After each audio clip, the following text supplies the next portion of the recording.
solidarity through rights, integrity, knowledge, and empowerment. This is the Strike Podcast with your host, Vinny Blasio. Each episode, Vinny takes you inside the world of New York State corrections, focusing on both corrections officer and law enforcement issues. And now your host, Vinny Blasio.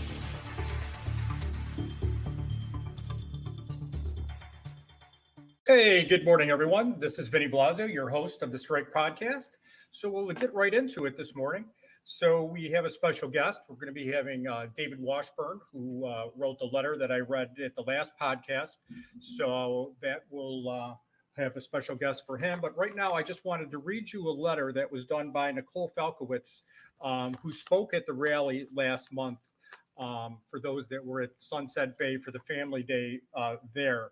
So so many people have asked what was said, and it's a short but really compelling speech. So I just want to get it right into that. So good morning. My name is Nicole Falkiewicz. For over 20 years, my husband has served in the Department of Corrections, with approximately 15 of those years at Collins Correctional Facility. The dedication of corrections is not unique to him alone in our family. My father served as a correction officer for over 18 years. My brother is a lieutenant at Orleans Correctional Facility, and just a year ago, my cousin resigned from Collins after dedicating 7 years to the department. This isn't merely a career path for us. It's our family's lifeblood. Corrections has long stood as a noble and profound necessary profession dealing with situations and individuals most are neither equipped or willing to handle. Today, that truth is underscored as the department struggles to fill academy classes and the operational environment deteriorates to the worst state I have witnessed in my 35 years within this correctional family. Assaults on staff has skyrocketed. Severe injuries among officers and staff are no longer rare tragedies, but frequent, if not daily occurrences. Friends of mine, once dedicated to their roles, will never work again due to the physical and emotional scars from assaults endured on this job, leaving their families grappling with significant financial burdens. Daily, we ask correction officers to manage those who society has deemed too dangerous to remain in general circulation. Yet the support and protections for these officers are diminishing. Mandated around-the-clock shift, regular days off are being stripped away, relentless work weeks, and an expectation to consistently perform at peak capacity amidst daily threats and crisis create an unsustainable, unsafe, and unjust work environment. For families like me, the impacts are deeply felt. Summer camping trips canceled. School function and crucial life moments for our 11 and 14-year-olds, missed holidays, special events, and routine family time are all sacrificed. And yet now, even more than that, every single day there is a looming fear that a routine call from the jail about being mandated for yet another overtime shift could bring the worst news possible that could destroy our family, and that is the fear that has grown palpable in recent months. I'm not here to advocate for harsh prison conditions, but to underscore a question we must ask ourselves. At what cost are we implementing changes to the system, and who is truly paying the ultimate price? The ripples of crisis extend beyond the home, impacting my work and our community as well. Constantly leaving work early to pick up my children because I cannot rely on my husband's availability due to his unpredictable and demanding work schedule. I, like many of you, navigate daily disruptions and see the pain of broken promises in my children's eyes. New York State, like any employer, has an obligation to care for its employees, yet it chooses to prioritize fluctuating political narratives over its duty to its own employees, effectively making them subservient to those that are tasked to manage. I dare our administrators and politicians to spend a day as an officer in a correctional facility, to walk in their shoes and then tell us how the system is improving. My heart goes out to the families bearing the brunt of New York State within DOCCS and our own politicians' lack of responsiveness to its own employees, its own family. Thank you for your time and patience today. My fervent hope is that my words resonate, prompting us as a united family to work together in restoring the dignity and support that this vital profession so rightfully deserves.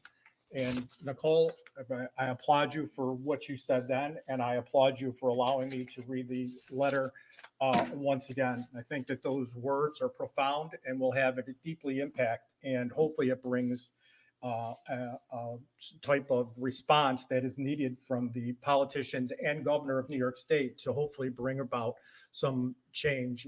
And the only way to effectuate that change is having people stand together. And on that note, while we want to get on thank you, I do want to send out a thank you and recognition to a radio host that recently has dedicated 2.5 shows, 4-hour block. So we're well over the 8-hour period to WBEN 930 AM in Buffalo, New York, and to Tom Bowerly. He has supported the cause. He has brought light to many of the issues that are going on without our correctional facilities in New York State and local too. So let's not forget that oftentimes, just as the letter that I just wrote from Nicole, at that rally were also many sheriffs from counties in New York State. And the county jails are also suffering under halt, and it ties their hands as well. When we get into the state costs, sometimes we forget to recognize the local correction officers and administrations there and what they have to endure. But a special thanks to Tom Bowerly for getting the issue out there front and center and spending so much of his time and allowing the correction officers to speak and have a say. So that brings me to my next guest, and on the sense of family, we're going to bring on David Washburn. As I promised, we'd have a special guest today, and we'll bring David on because of his letter and his advocacy of the correction. So good morning, Dave. Good morning. How are you, Vinny? Oh, not too bad. Thank you for coming on this morning. I truly appreciate that, and I'm sure the listeners do as well. We kind of share the same goals, and your letter that you've written, just like the letter that I've written for Nicole, has touched so many people and it has gathered a quite big response. So if you could just give me a little background so our listeners and viewers know just what your history is, when you retired, that sort of thing, and then we can get into your letter, The Silence Within. Sure. I joined the department in October of 1998, and through my years had been at several different facilities. My first facility after the academy was Attica. From there, I transferred to Fishkill and finished out my OJT there. Went to Woodburn, and then was lucky to get back home within probably a year's time to Groveland. Spent a good portion of my early career at Groveland Correctional Facility. When they closed the annex there, I transferred to Elmira, was at Elmira for about 4 years, and then transferred back to Groveland. I retired just this year. June 27th was my retirement date. In my time serving as a corrections officer, 2013, I became a weapons training officer. I held the bid at Groveland for, I don't want to misspeak, but probably 3 to 4 years. And I ended up giving up that bid because of where the training department was going statewide. Understood. So being recently retired, the issues that are being brought forth by, not everyone is probably closer to you. I retired over 4 years ago. So the issues that are happening today, as bad as they were back then, have obviously gotten worse. Do you think that the conditions today, forced you or made you retire earlier than you wanted to? Absolutely. I had intended on staying another 2 years, and not necessarily for financial reasons, but just I enjoyed the job. And one of the reasons that I decided to leave was I wasn't able to spend time with the family. Groveland, the overtime was picking up, and it's not nearly as bad as some of the other facilities or what some of the other facilities are facing. But we were being mandated 1 to 2 times a week, and other facilities are suffering worse than we are. And that, not knowing when I could come home, not knowing when I was going to get mandated, that kind of forced my hand into retirement. Understood. One of the things that I think that, especially in New York, is that people realize that everybody wants a summer vacation. Even the hunters that are out there that pride themselves in a November time off schedule. But the summers are so short in Western New York and all over New York, actually, that you're limited to your time off, and to actually take away what's going on now, the regular days off for those people that are not in corrections, what RDOs stand for, is having a big impact. It's affecting weddings and different events that families normally go to, and try to cram those all in the short summer season that there is in New York. And now you exacerbate that with the RDO mandates that just about every facility has, is just becoming unbearable.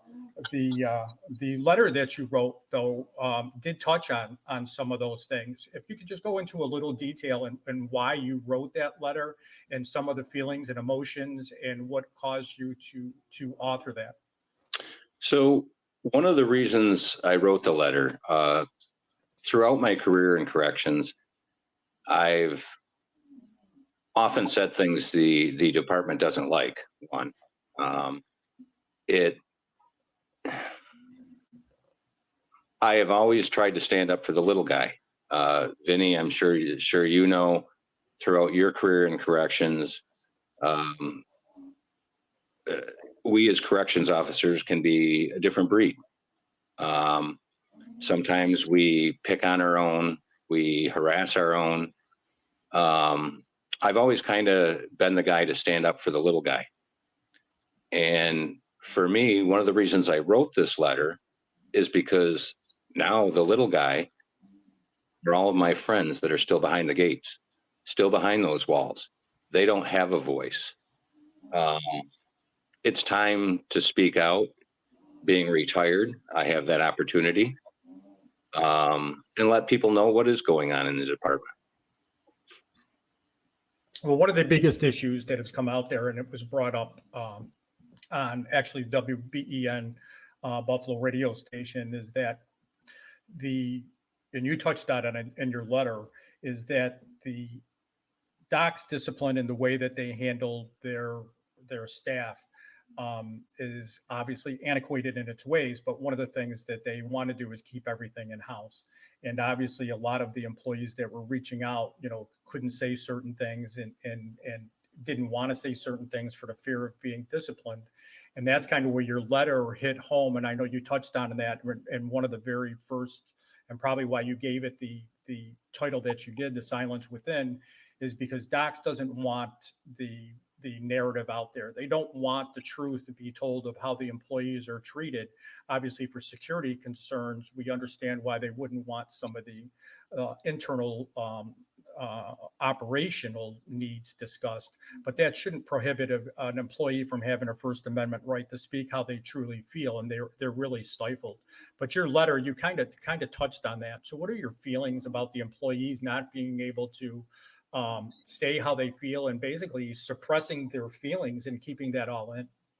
Well, I understand the department's stance and the state stance to an extent. But we do have a First Amendment right, to speak. And one of the problems that the department has is because of the silence, the general public doesn't know what's going on in prisons. Yes, we can go home and tell our families, but our families don't really even understand what we go through on a day-to-day basis. Not just the mandates, but the assaults, the things we see. And that's one of the things that I think makes us a different breed, is we see things that the general public doesn't see. I mean, who would think that on a day-to-day basis you might see somebody eating their own feces to conceal drugs, or even painting the walls with feces, having feces thrown on you, seeing serious assaults on inmates, let alone assaults that occurred to staff members. And the general public doesn't know those things. Many times I've had friends say, well, you guys are just glorified babysitters. And my response to that was, sure, pay me babysitters' wages. I mean, how much does it cost for a babysitter now? And then you multiply that by some of the medium facilities have dorms of 60 men. Okay, 60 men times even say $5 an hour per child or per man in an 8-hour day. How long or how quickly would that add up? I mean, I wouldn't have mind getting paid babysitter wages under those conditions. Yeah, the circumstances have certainly been dire. I remember when I first started the academy, and probably you did too, I had to spend time away from my family to go downstate and stay down there for several years before being, back to when I finally got back into the Western New York area, which is where I'm from. I was at Schwangunk, and then from there went to Orleans. And I know that took, several years before I was even able to make that journey. And then when Gowanda opened, I was fortunate enough to go from Orleans to help open Gowanda. But a lot of employees, I think that, today the general public, like you said, is unaware of the sacrifices. And we've all sacrificed in some way, some more than others, some with bone and blood, to provide for our families, and more importantly, provide security in the services to New York State. As we both started in the 90s, you could see how the job has evolved, not so much to the babysitting role, as you said, but when we first started out, it was care, custody, and control. Then it was care, custody, control, and now it's and. Right. We started out with the DEI or DAI settlement, and then we went to the NYCLU settlement, which added all the serious mentally ill, and now we're into the HALT Act. But some of the changes from, even in your last year, what's your thoughts on that? I know you touched on it in your letter, but you hit home a couple things about the gangs and the drugs, and obviously for the average person, like you said, the general public doesn't know what goes on, and we're trying to change that. But you being your fellow retiree, I think we're trying to get the message out there to be able to speak in true words. But if you could just touch on that part, that really was an eye opener when I read your letter.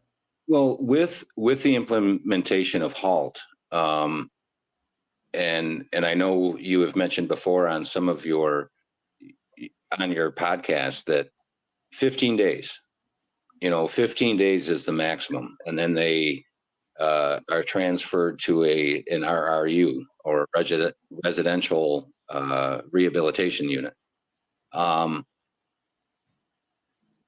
15 days to an inmate, or as New York State wants to call them now, incarcerated individuals, is nothing. They can stand on their head for 15 days. The way the SHUs and RRUs work, or SHUs, I don't like to use the solitary confinement because that really does not exist. They get tablets. They can talk to their families. The general population in prison, at least when I left, was not afforded that ability. But if you went to an RRU, you could talk to your family 3, 4, 5 hours a day on a Wi-Fi tablet. Is that really discipline? Especially when these people aren't, these inmates aren't, they're supposed to be being disciplined. Why are they being being treated specially? So it's a reward to go to the SHU. It's a reward to go to the RRUs. The inmates aren't required to complete these programs to get out early, and that's what the whole thing was intended for.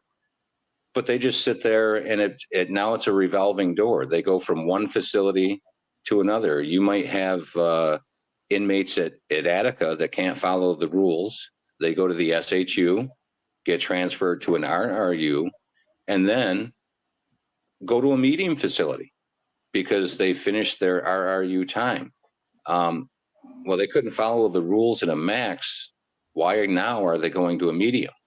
With all the closures and everything else that's happened, there's no place to put them, no place to separate inmates.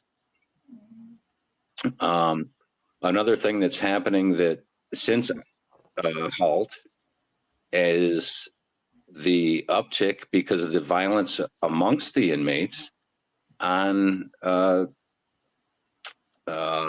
protective custody. New York State wants to say there is no protective custody, but inmates are being transferred from facility to facility to facility just to get away from the gangs, to get away from, and you can't get away from the gangs. The gangs are running everything in prison now because of HALT and no discipline.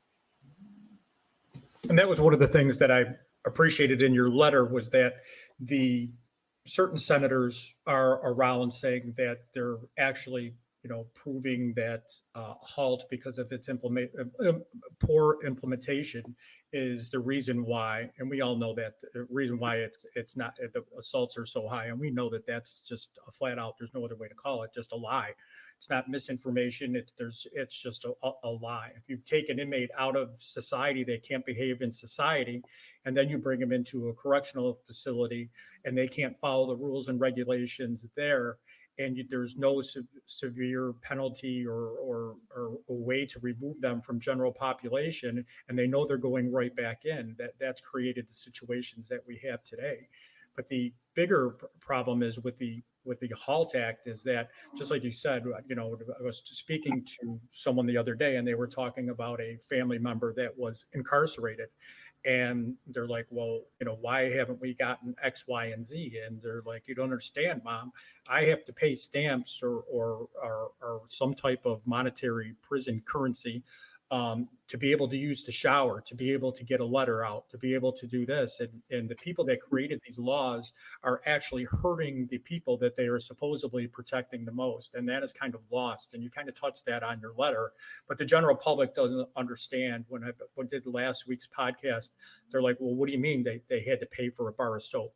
It's like, we're not talking about paying for getting a Irish Spring bar in commissary. We're talking about just their basic needs. You want to go to that officer and get a regular state-issued Cork Craft soap, you're paying the gang member or leader X amount. And then when they can't do that, that's when, like you said, they want to go to PC. And before, being a disciplinary lieutenant, like I touched on the last podcast, they were able to do cell gangster PC, as I called it, because they would do an infraction. They would go to the box, or they'd get away from the people that they owed money to, or get out of gambling debts, whatever it may be, or just a bad situation that they were in that they wanted to be removed from. And HALT is actually taking that ability away from them, because they know that you're removed for a short period of time before you're going back out and the same individuals that you're running away from. So I think you're spot on with that. And since you've recently retired, I mean, did you see the level of violence yourself actually increase? Because there was just a recent, I think last week, article that was in, I think it was Spectrum, one of the media outlets, that said that, basically that, don't believe your lying eyes. Yeah. Violence definitely has increased. The use of drugs in prison, I think, has increased. And a lot of that is because of some of the department's policies. Back, I want to say it was 2010 maybe, or a little after that.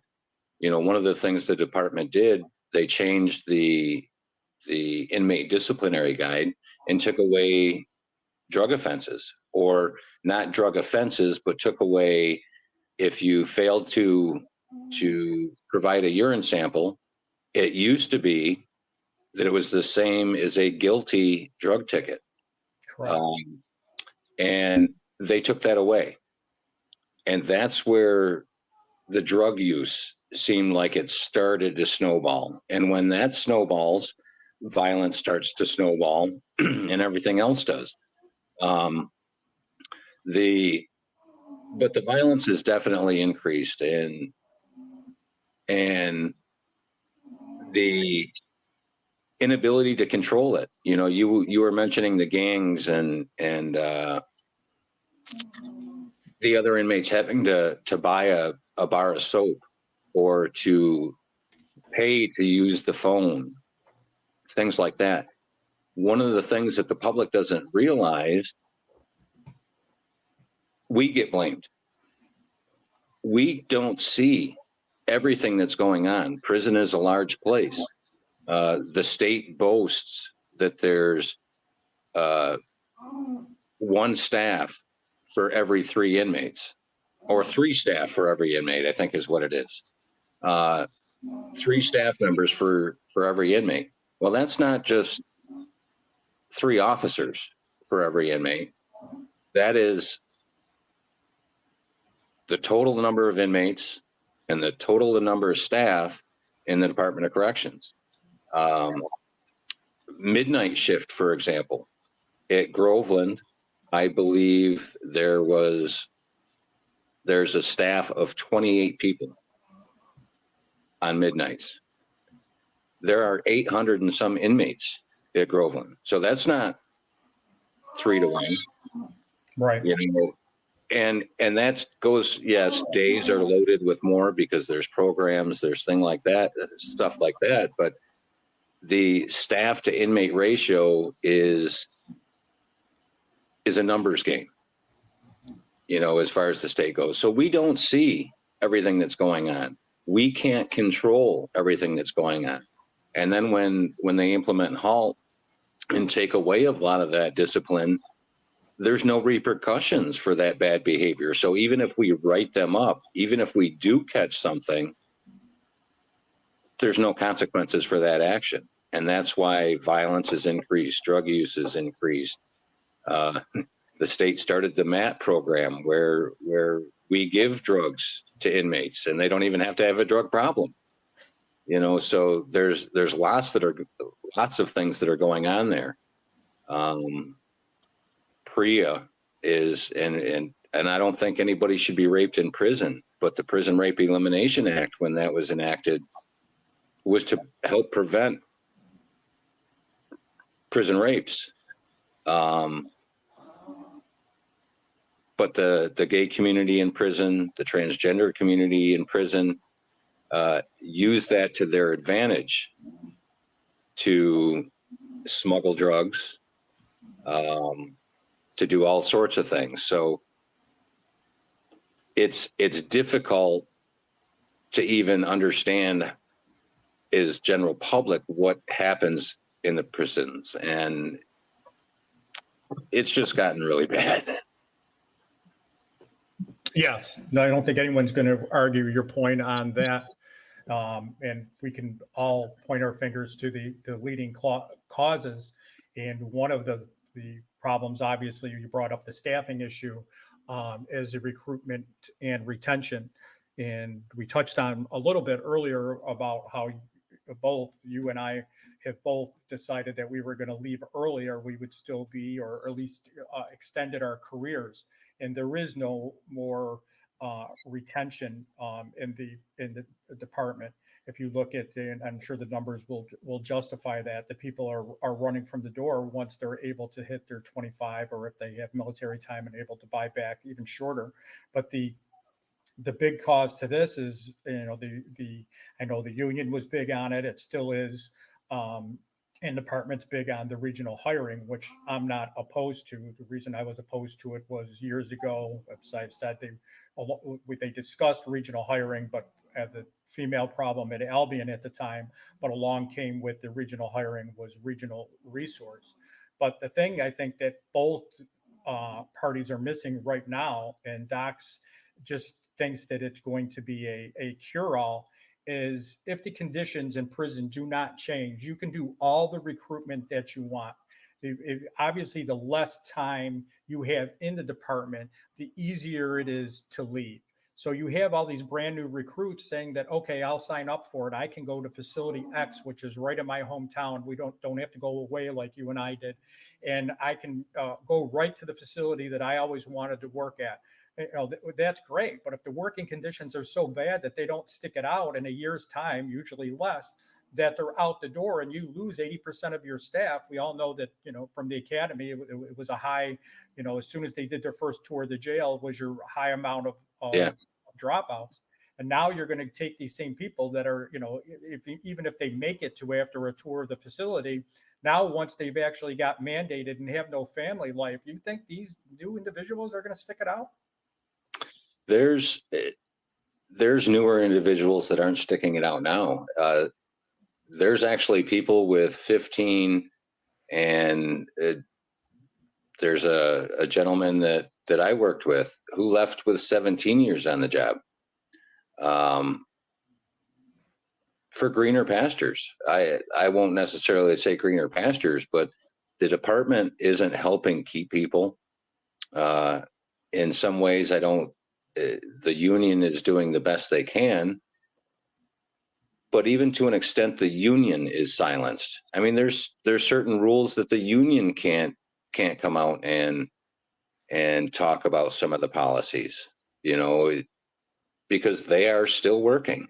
Yes, there are some different rules for the union, and they can say a little more than we can. But being retired, you and I can say anything we want. The union still is trying to do a job with their hands tied behind their back. Recruitment has become a big issue because even the academy classes that they're running now are not running the same size classes that were running when we went through. And that's even with lesser standards. You don't even have to take the civil service exam anymore.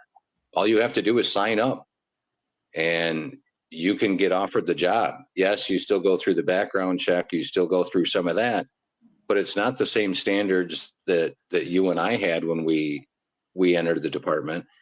And there's less people taking the job.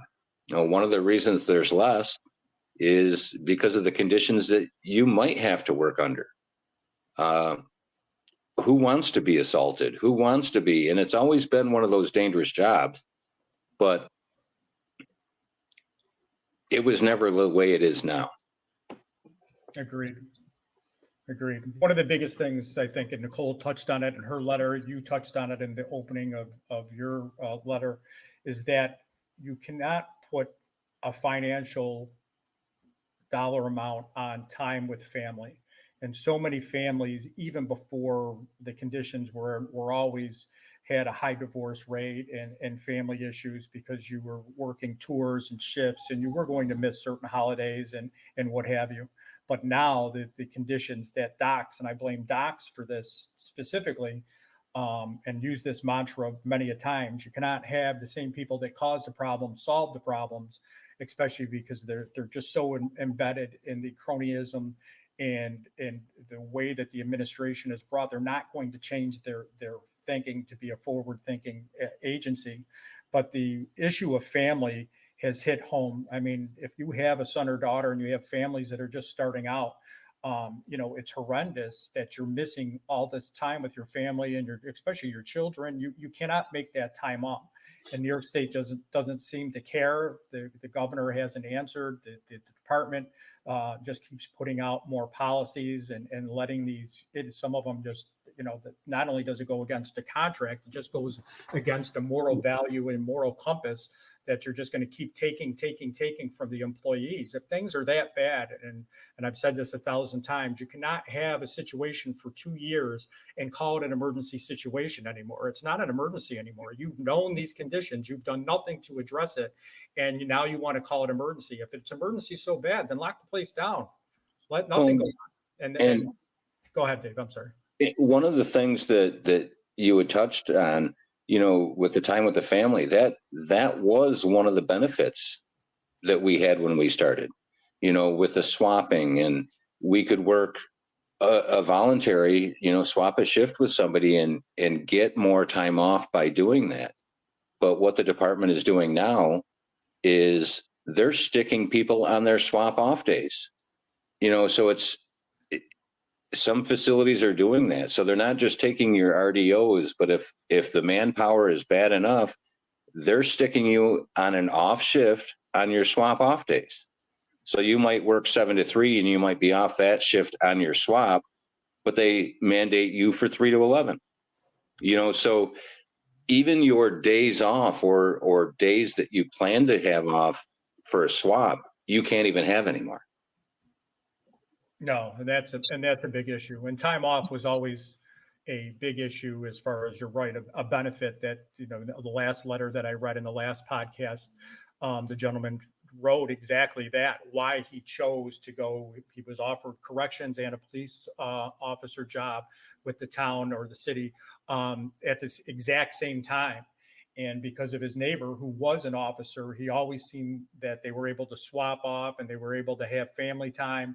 And he was off more than the police officers. So he chose corrections, which now he obviously, in the letter, he says that he regrets because it's become so unbearable at the moment. Right. And that is, you can't make that time up. And I just can't wrap my head around the forward or backwards thinking of the agency. You've seen this coming. I mean, everybody has. You know what the retirement dates are. You know what the rates of assaults are. You know what is coming, and you did nothing to really address that. And, part of the blame, I get law enforcement in itself is giving a black eye. It's just the countrywide epidemic of what has come since the pandemic, where, defund the police movement and everything else. But, a lot of these things, if you asked, and I was part of it, unfortunately, the union attorneys back then, that'll never happen. It'll never happen. That'll never happen. And guess what? Now we're to the point where, yes, you were wrong. It has happened. So now what? What is the plan? And that's the problem that irritates me the most, is we can all talk about it. It's easy to complain, but come up with sensible solutions to try to effectuate change. And that leads me to your letter and to your passion, is that we know what the problems are. We know somewhat how to effectuate that change, though not everyone's going to agree, but that's how problems are solved. But when nobody is listening, when the department makes threats that you don't call, if recruiting doesn't improve, we're going to close 3 more jails. So 3 more jails are coming in DOCCS's eyes, or at least they keep making that threat. So I don't see how that helps. I don't see how you keep banging that drum, expecting somebody to go, just like you said, when the annex closed, you were forced to go to Elmira. That's not good on anyone. And now you have a chance of actually being double impacted by going to a facility that's going to close and uprooting your family twice.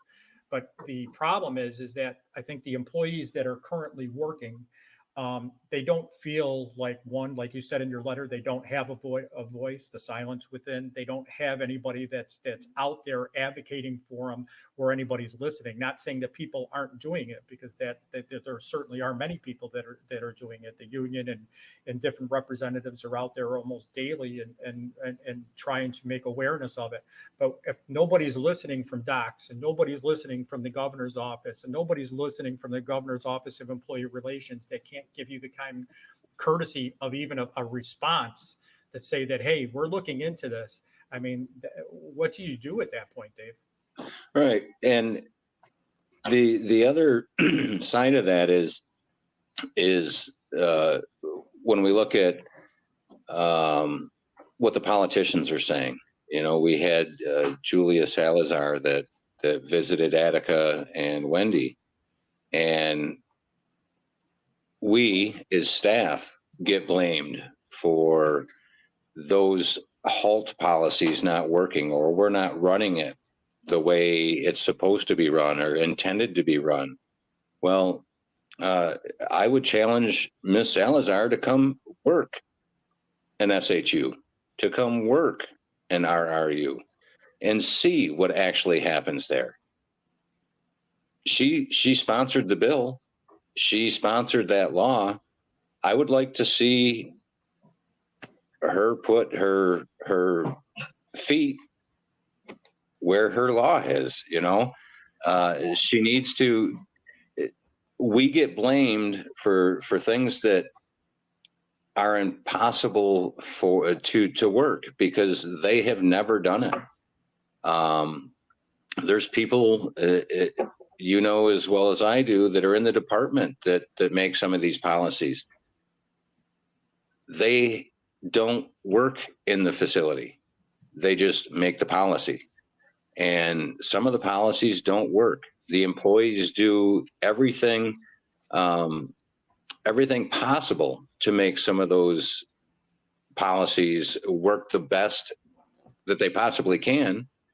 And if it wasn't for the employees doing that, it would all cave in. If the employees did exactly what the department wanted, exactly what some of these laws that were implemented, if we ran it exactly the way they want it would implode, completely implode. Yes, I agree. And part of that IG report that came out about the deficiencies of the running of the HALT Act, I think, touched on that. I mean, it's not the officer's fault when he's trying to run 15 different things in that hour period of time. And then they're worried about a logbook entry that, we're still back in the Stone Age where we're still putting pen to paper and you can't just cut and paste on a computer that would be able to update the log instantly. So there's some unrealistic expectations with the tools that the officers are given, but you're spot on. I mean, to blame the officers seems to be the mantra, but I do like what you said. And I think that it's been said many a times that each one of those people that are effectuating the change that made it should have to go to a facility and work for 30 days, go into these places where pregnant women are getting feces and urine thrown on them, and regular line staff are getting the worst of the worst. The guy got his finger bitten off completely at Collins. Let them deal with that situation and then think, hey, you know what? Maybe this wasn't the greatest move that I thought. And even when you listen to the earlier, what I stated earlier about the one of the inmates' mothers, where she can't believe that he's paying gangs just to be able to take a shower inside the prison system, and that's real. So I mean, the people, we can say it till we're blue in the face, that are making these changes don't have to suffer the consequences, and the people that they're trying to effectuate the change for, they're doing more harm than good. And again, the employees are the ones paying the bigger price.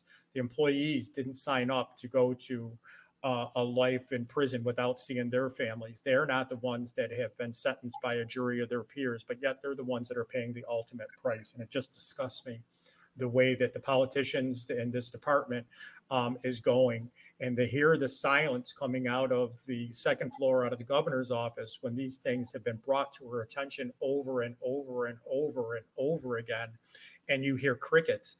It's like, I understand that, especially in New York State, that you're not going to have a big fanfare of law enforcement, but just to ignore them, I just don't understand that type of mentality. It just frustrates me, and I can't imagine what the employees. Go ahead, Dave. And that's one of the things that I appreciate, that what you're doing and what some of the other people, that are following are doing, is letting the public know. Because I think if we can let the public know, that's where we actually get the change, or we could possibly see the change. We have to affect change by going to the polls, voting in people that support what we are trying to do, what we are trying to change. If we're falling on deaf ears, in the governor's office, then I know we have a couple more years, but we need to change some of those, some of the politicians that aren't doing anything about it. And the only way to do that is to let the general public know. We, like you said, we can talk till we're blue in the face, But if the public doesn't know what's going on behind the walls, again, like I said in the letter, there must not be a problem if nobody knows about it. And that's why I think they're getting away with a lot of this, because the general public doesn't know, and the families have been forced, basically into their silence, just like you said in your letter. So I'm glad that you wrote that. I'm glad that you are with me today to kind of touch on that. And I don't have all the answers, but I do know that enough of us are trying to bang the drum, and it's making some noise. I wish it was a little louder and a little more people, but I think we're getting there in a slow, methodical way. And for that, I think that people ultimately won't affect you or I. It's not going to change our decisions that we made already, but hopefully we can make it better for our brothers and sisters that are still hanging in there. And the closures, I just want to touch on that, because realistically, it's like destroying the home life is such a big thing, and the governor has brought up so much about family, in her rhetoric and platform, and just in the closures with with Sullivan and Great Meadow. I mean, Great Meadow alone, when I looked at that transfer list, you didn't see, and that they have a lot, just like you touched on earlier, is like, it was a family thing. And certainly Nicole hit that on, and with her letter, that it was a family tradition for officers to, their family, their father did it, their mother did it, and they carried on that tradition. But with the closures, especially when I looked at the Great Meadow transfer list, there was not a single family that got transferred to the same facility. How does that work? I just don't understand that. That completely baffles me as well. So you've uprooted a family, and now you have a family structure that the two spouses are not even at the same facility. I don't know how that works. I don't know how that's helpful. Novi advocates to keep jails open if they're not needed, but that we've certainly proved over and over and over again that you're closing the jails is having a negative effect. This isn't some prison industrial complex, though some type of people keep using that rhetoric. It's about the lives and the family structure, and the assaults is just, you're going to compound that. When you went to Elmira, you've seen it. The inmates know before anybody else. I mean, they're chanting the other day, "Nobody's coming for you." The Right. Inmates are acting out, and they're actually doing a chant, "Nobody's coming for you." The inmates know it. Yep. They know it before that, and it brings me back to the lineup. I have to laugh because nothing obviously is read in lineup anymore, and the officers are finding out because as they're transferring inmates around different facilities, the inmates are actually telling the officers what happened. Well, and that's something, and you touched on the closures and Sullivan and Great Meadow. They're both maxes. Where do those inmates go? I mean, are they going to get sent to another max? Some may, but a vast majority will be absorbed by mediums. And you're putting max inmates with just a change of classification. They're going into medium facilities, which are less secure. So you're again compounding the problem. No, and you're spot on. I mean, the information, I just want to be able to prove before I put it out there. So I'll preface with the term allegedly, doing away with inmates' discipline to be able to do the transfers, being able to reclassify the inmates from a max to a medium, just like you said. So when I get that information to be able to back up what I'm saying, I'll leave it as allegedly until I can prove different. But it makes no sense you're closing two maxes, and I'm not advocating to close any jail, but you're taking away the problem with the RRU beds that you need. And the only way to make that work is either one, to create RRU beds somewhere else, or to reclassify them and stick them in somewhere else, and then wait for the shell game to start all over again. Right. And that's the unfortunate aspect of it. Yeah, I don't know what the answer to that is, other than misrepresentation. Someone should actually go to jail for. If you're actually doing that and someone pays for it, whether it's an inmate life or an officer's life, someone should have to bear the responsibility for that. And I just don't mean getting terminated from your position. I mean that's a management position, and someone should have to bear that responsibility. And they, just like you said earlier, there's no responsibility that comes with making these poor policy decisions. Nothing happens. There's no penalty as far as criminal behavior. There's no penalty as far as losing their jobs. It seems like the mantra always is that they get promoted. They promote the inept. And we can kind of see that with some of the management decisions and the way they treated their employees and some of the facilities. I won't stop. When you have a manager that goes out there and tells them, well, if you don't like it, after they're stuck for the third day in a row, and now they're on 24 hours, if you don't like it, to go work at McDonald's. I just don't see how that is an employer that anybody would want to work for, let alone that person getting rewarded to the position that they're in. I can't wrap my head around it. Well, I think that's where some of the staffing issues come in, is because who does want to work in those conditions? And it's seems almost always it's the line staff that gets blamed. It's not the managers. And I'm not saying that we have all bad managers. There are some very good superintendents. I've worked for some through my career, and they do the best they can. But we also, as an employee, I understand that they serve at the pleasure of, their management confidential. There's only certain things that they can do, or if they if they upset somebody, they can be transferred to, or they can be demoted. So they serve at the pleasure of, and don't have the union protection that the line staff does.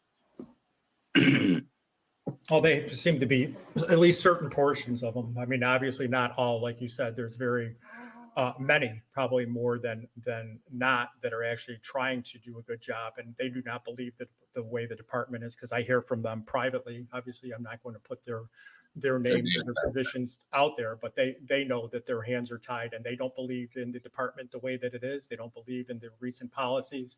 But you're right, and their hands are tied, and I respect that, because they are the ones that do show up for incidents and do call the individuals when they're hurt, and to go out of their way to help them as opposed to hurting them. So you raise a really good point. All right, Dave, I'll wrap it up. If there's anything else that you want to say and get out there, and before we come to a close, we'll let you do so now. Well, I think that's pretty well sums it up. I continue to pray for my brothers and sisters that are still there, for their safety.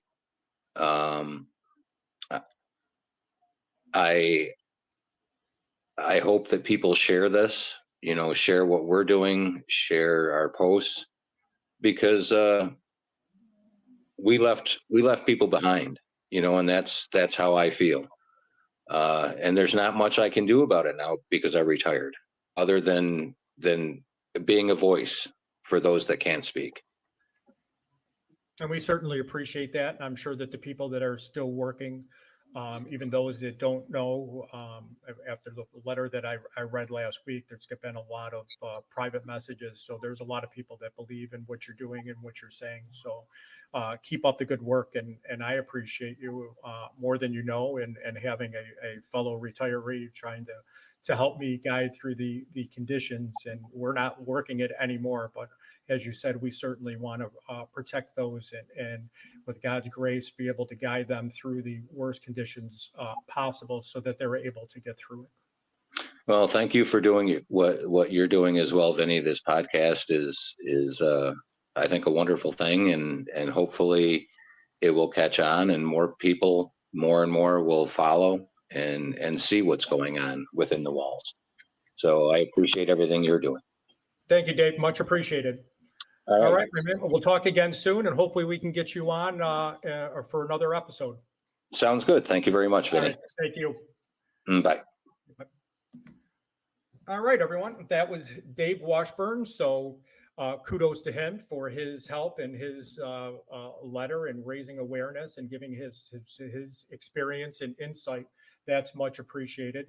And before we wrap up, I just want to put out there the couple of petitions that are out there to help us. This first one here that you see at the change.org /change_DOCCS. That is for the petition that goes directly to Governor Hochul. That's to try to get as many signatures as we can from employees, family members, and retirees to send the message, and the public. Like I said, there's some surprises and people that have reached out to me with things that I didn't even know, and we hope that continues. So we want to be able to effectuate that change, and the more signatures, the better.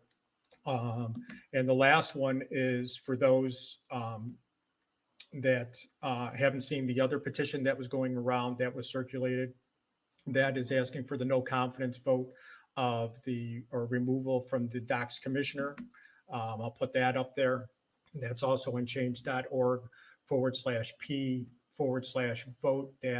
/of-no-confidence-of-Daniel-Marticello-III.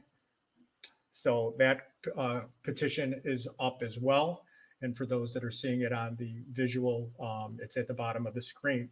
So those are the two petitions we ask you to sign, and please share those and continue to keep the faith. We know that it's tough working conditions out there, especially on the families. And we do appreciate everyone else that's sending in messages, sending information, which leads me to my last request for the day. I am looking for 2 active employees at each facility. That's 2 active, at least from every facility, 2 retired employees from every facility, and 2 family members. That's a total of 6, so that we would have 2 active employees, 2 family members, doesn't have to be from the same employees, but it can, and then 2 retirees from each facility. So that would be 6 to be able to disseminate and gain and exchange some ideas. So we would like to start that as soon as possible. So if anybody has that, you can reach me at my email address, which is vinnyblasio@outlook.com, VINNYBLASIO@outlook.com, or certainly reach out to me on Facebook Messenger, or my cell phone. And we're, again, trying to get from every facility to start an outreach group. And there's a couple other things that'll be coming down the pike, so to speak. So we will reach out to you with the more information that we can. So again, I know that it's tough conditions that we're going in. Keep the faith, be safe, watch each other's back. And remember that be kind, as you never know what the person next to you is going through. And just to touch on the mental health aspect of it, and it was brought up on the 930 WBEN Bowerly show, is that, the people are forgetting the mental health aspect of it. And I know, because I've talked to a couple people recently. And if you need help, there are people that will and do care. I know that it's very frustrating and takes a toll on your home life. But if you need help in the mental health aspect of it, we can certainly reach out to professionals and get you some help that you need. And if it's obviously just a conversation that needs to be had, we'll certainly put you in touch, or my phone and email is always open. I know that the last couple of days I've talked to some people and it tears me up on the inside of what's going on. But there are people that do support you, and you are never alone. Please remember that. So with that, in closing, thank you for tuning in to the Strike podcast. I did put on the new shirt today. Obviously, I was not in there for Hochul being the governor, so I do not have a use of force or a UI number. But the shirts are out there with use of force and UI numbers as well. I'm sure the department would discourage you from wearing that.